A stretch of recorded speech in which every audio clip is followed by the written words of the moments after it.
Hi everyone, Tony Tonkin here from the Child Protection Party. Welcome to our Sunday night feed. It is with great regret that we don't have Avery Hilditch with us tonight, but I do have the one and only, the fabulous, the inimitable, the good-looking, the young Clinton DeYoung. Hi Clinton. Good evening. Hello. Good to see you, mate, all over there in WA. Are you surviving? Have you chosen not to be locked down? What's the choice? What's the situation there in WA? Can you hear me okay, mate?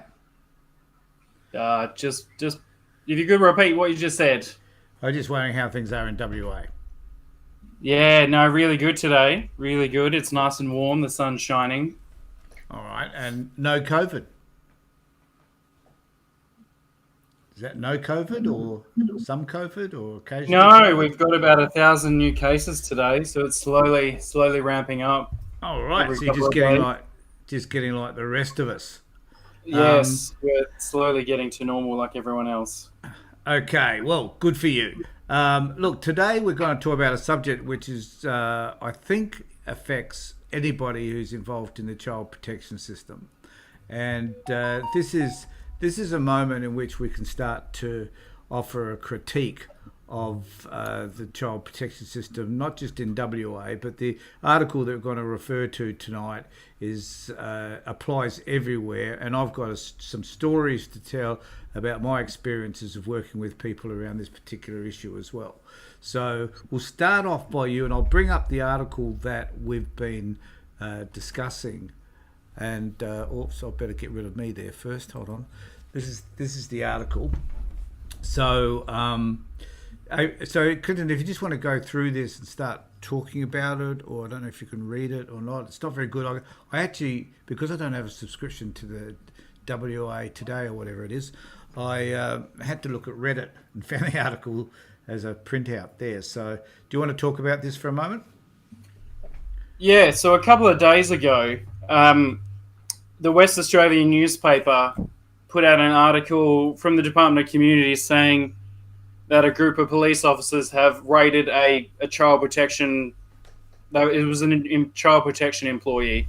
The police have raided their home because they allegedly, and the key word is allegedly, had passed on documents which kind of make the department look a bit racist. All right. So what sort of documents? Can you talk to us about what sort of documents they have allegedly passed on? Yeah, so over the last couple of months, a psychologist here in WA called Dr. Tracy Westerman was contracted by the department to undertake an investigation. Mm-hmm. And I guess the conclusion of that report is that the Department of Child Protection is inherently racist, and not just to the children and the families that they work with, but the staff that work inside the department as well.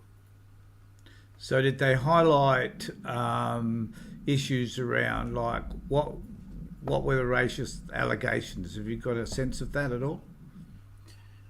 Yeah, so there was a lot of allegations lobbied at the Department of Child Protection. One of those was with the treatment of staff. There was a lot of Aboriginal employees that were social workers and child protection workers that felt that they didn't get a say, or when they had a say, it wasn't considered, or was it taken on board, especially when it comes to Aboriginal families. Yep, and there's a statement here that they had 11 police officers at this. I'm assuming that this person that they're talking about here is a worker for communities over there, the child protection system. Is that right? Yes. Yeah, that's correct. They're a government employee. And they had raided her house, and this occurred in front of the woman's husband and young child. The raid has been, it says here in the article, slammed as further evidence of a toxic culture within the Department of Communities and an attempt to intimidate. What's your reading of that, Clinton? I think it's a very strange happening that has happened. I mean, I'm not sure why this has gone the way it has. You know, the government seems to be more worried about their reputation than protecting the lives of children. They do, and I think that one of the issues for me, I think, is that this is endemic right across the system. It's not just about WA, and I'll talk about that in a moment. It also says here in the article, it warned there was a level of bias and racism, both systemic and overt, within the department that was making Aboriginal staff feel unheard. Both of these reports were released online by communities after the... So the interesting thing here was that these articles were released after the press started to raise these stories about them, and I think that's important. Other stories published in the West Australian series included Revelations and Internal Critical Priorities report show the department was failing to meet crucial targets, including those in relation to child safety investigations. A person who witnessed the raid said the family had been visibly distressed. They had witnessed the husband leaving the home with the child and an elderly woman after the raid started. They said initially about 4 police had turned up to the home. Police were all wearing vests and this is bizarre, and they were armed, as one would be when you're hunting for documents.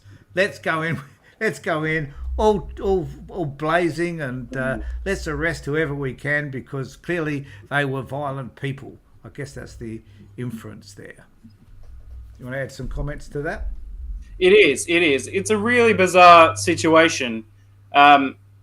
It's obviously illegal to, if you're sharing documents that are confidential, and especially within the Department of Child Protection.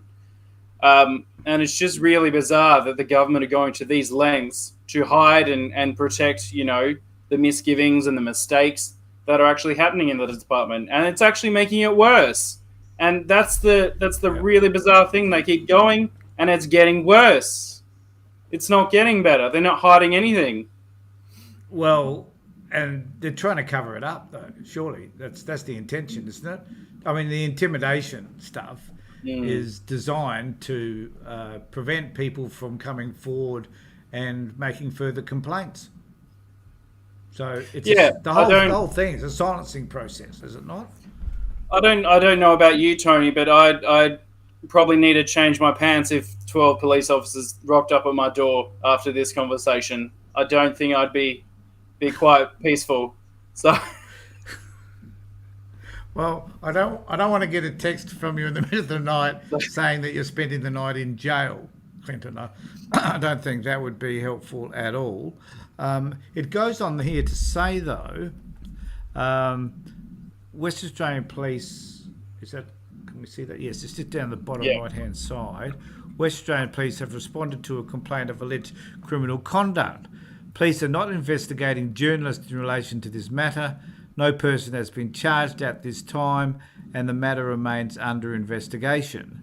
When asked if the raid was reflective of the lack of transparency from the McGowan government and an attempt to stop scrutiny, a spokesman for the Premier, Mark McGowan, said the Premier will not intervene or involve himself in activities which West Australian criminal, whatever. I couldn't got the last bit of that article. But that's interesting, isn't it, too? Because at the end of the day, McGowan, the great arbiter of truth and honesty, is not prepared to say anything. And that's a scary thing that we keep seeing about the Department of Communities. There's all these cover-ups and all these things that they're not saying. If you've got nothing to hide, why don't you just say, who ordered the raid? Who made the complaint to the WA police? They don't just start investigating over nothing. No. And Clinton, I just realised we have to start this again. Because I forgot to punch the go live button on Facebook.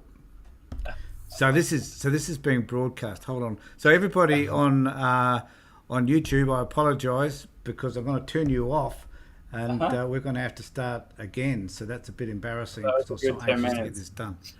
Yeah, good 10 minutes it was too, mate. So I'll just have a look to see what's doing. Yeah, it is 10 minutes. So everybody on Facebook, thanks for being with us, and we'll get back to you later. You can watch it all again on Facebook.